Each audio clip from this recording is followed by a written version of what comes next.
Right now, the screen you're watching this on has millions of tiny window blinds twisting open and shut thousands of times a second, and you can't see them. Let's open one up. In this video, you'll learn how three big screen types actually work: IPS, VA, and OLED. You'll see why one is best for movies, why one is best for gaming, and why one can burn in forever. By the end, you'll know exactly which screen fits you. First, a secret.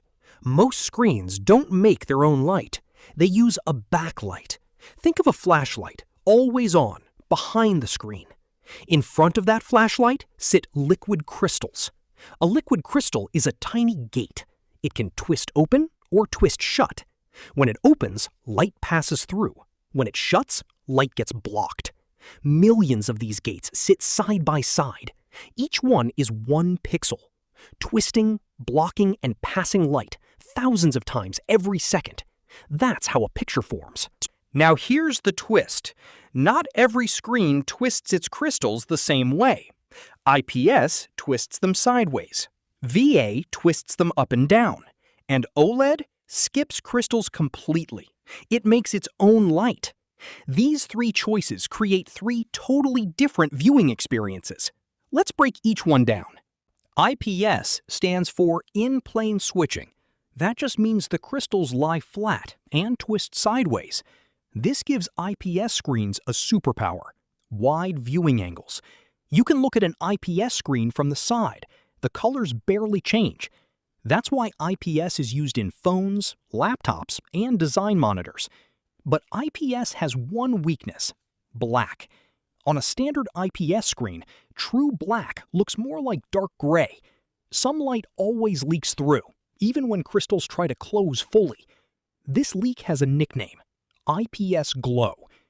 In 2026, a newer version, called IPS black, fixes part of this.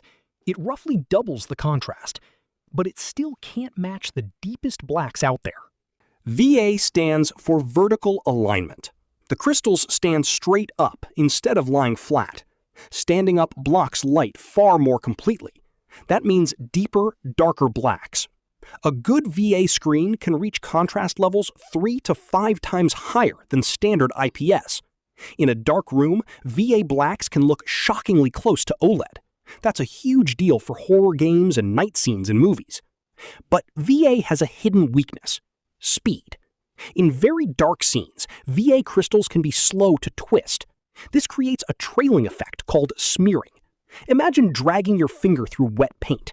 That's what fast motion can look like on a weaker VA panel. Now, here's where things get wild. OLED doesn't use a backlight at all. Every single pixel makes its own light. Millions of tiny organic lights switching on and off individually. Want true black?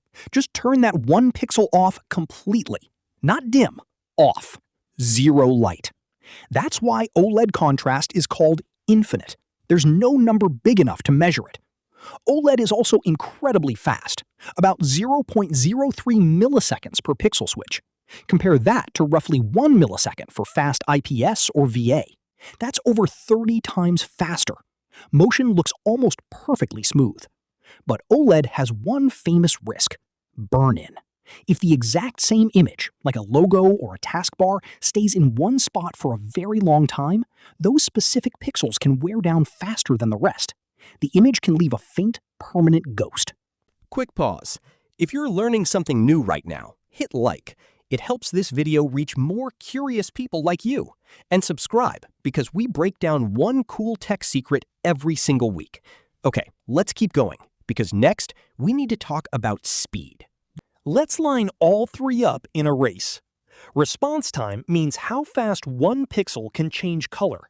Standard IPS and VA panels usually sit around 4 to 8 milliseconds. Fast versions, called fast IPS or fast VA, drop that down to around 1 millisecond. OLED finishes the race first at about 0.03 milliseconds. To put that in perspective, if IPS takes 1 full second to cross a room, OLED crosses that same room in about 1/30th of a second. That speed matters most in fast games, where blur can hide enemies or make text look fuzzy while scrolling fast. So is burn-in something you should actually worry about? Here's the honest answer.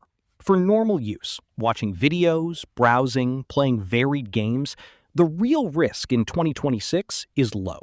Why? Because modern OLED screens fight back automatically. One feature is called pixel shift. The whole image nudges over by a tiny amount every few minutes, too small for your eyes to notice, but enough to spread out the wear evenly. Another feature is pixel refresh. It runs a quick maintenance check, often when you turn the screen off, to even out any uneven aging. Many premium OLED monitors now even come with a 3-year burn-in warranty. That's the manufacturer betting their own money that your screen will be fine. The real danger zone is different, leaving one static image, like a stock ticker or a paused game menu, on screen for 8+ hours a day, for months. That's the scenario that causes real damage. Let's make this simple. If you edit photos, design, or just want great color from any angle, choose IPS. It's the reliable, do-everything option. If you love dark, atmospheric games and movies, and you're on a budget, choose VA. You get deep blacks for a lower price. If you want the absolute best motion, the deepest blacks possible, and money isn't your biggest worry, choose OLED. Just enable the built-in protection features, and don't leave one image frozen on screen for months. And here's a fun tease for the future.